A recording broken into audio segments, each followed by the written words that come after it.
Meanwhile, the president up and tweeting this morning. You've heard a little bit about it, slamming the New York Times for their report on White House counsel Don McGahn. The president saying, quote, some members of the media are very angry at the fake news story in the fake story in the New York Times. They actually called to complain and apologize, a big step forward. From the day I announced the Times has been fake news, and with their disgusting nude board member, it only gets worse. Here with his insight, author of The Case Against Impeaching Trump and Harvard Law Professor Emeritus Alan Dershowitz. Mr. Dershowitz, thanks so much for being here.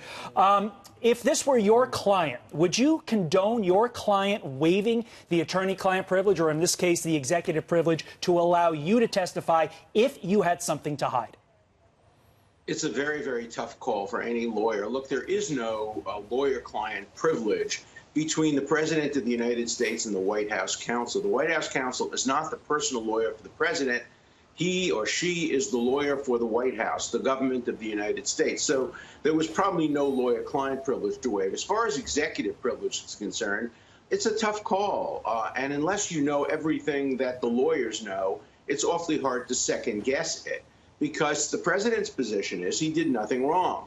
And if he did nothing wrong, he has nothing to fear from his White House counsel having a full sit-down with the special counsel. Also, it doesn't risk anything for the president, because the president can't be charged with anything based on what the counsel said. He can't be charged with lying to a federal official or perjury, anything of that kind.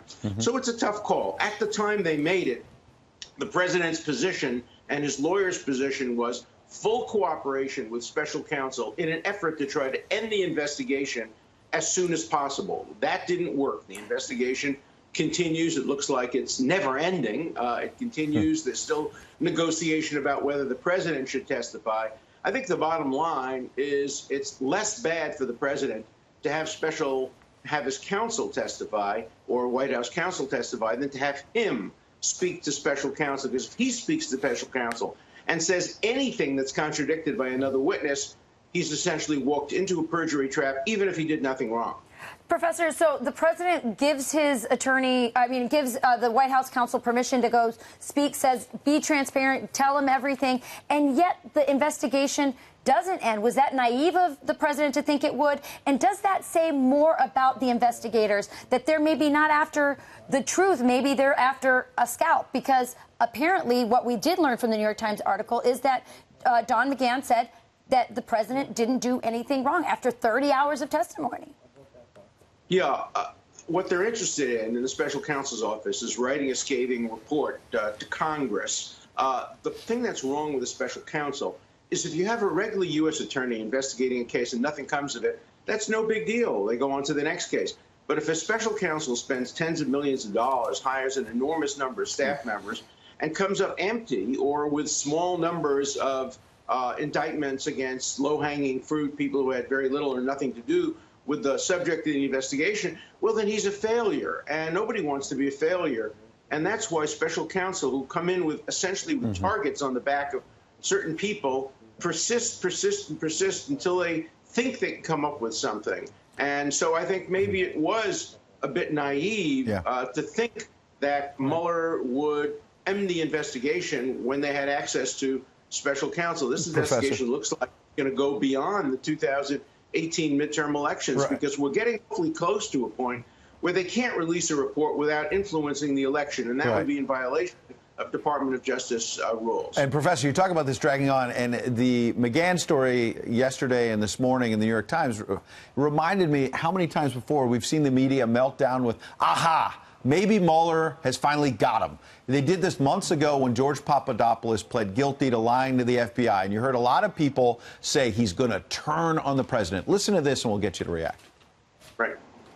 Guilty plea from a former Trump campaign advisor named George Papadopoulos, an even bigger bombshell, this time pointing directly to the question of collusion. How is it not collusion when George Papadopoulos is in contact with various people who are promising dirt on Hillary Clinton? Papadopoulos information has the one key word that should frighten everybody in the White House, and that key word is guilty. Bombshell. Jim Acosta said it might show that there was collusion. Guess what happened, Professor, on Friday? We learned George Papadopoulos is only going to get 1 to 6 months in prison. Still very serious. He lied to the FBI. We can't minimize that. But most importantly, he has nothing to testify against the president. Nothing. And they called it a bombshell. Well, the reason that so many commentators have been so wrong in all their predictions about everything they've said is because they are substituting hope for reality. They have an agenda. They want to get the president. And so they read every single news report as supporting their agenda. The reason I've been correct in virtually all of my predictions is I have no interest in this other than civil liberties and explaining the law. I'm trying to predict and explain what I think the law will say and do. And I've been generally correct about that because I haven't mixed my hope or aspirations into my professional judgment about what I think the law is and what the law will come out. I'm distinguishing between what I want the law to be and what the law currently is. Professor, and under the law currently is, this was not a big deal, and people have understood that. Professor, you stuck to the law, not an agenda. That's very important. That's why we try to have you on every weekend. Appreciate you coming in. Thank you, Professor. Thanks, Professor.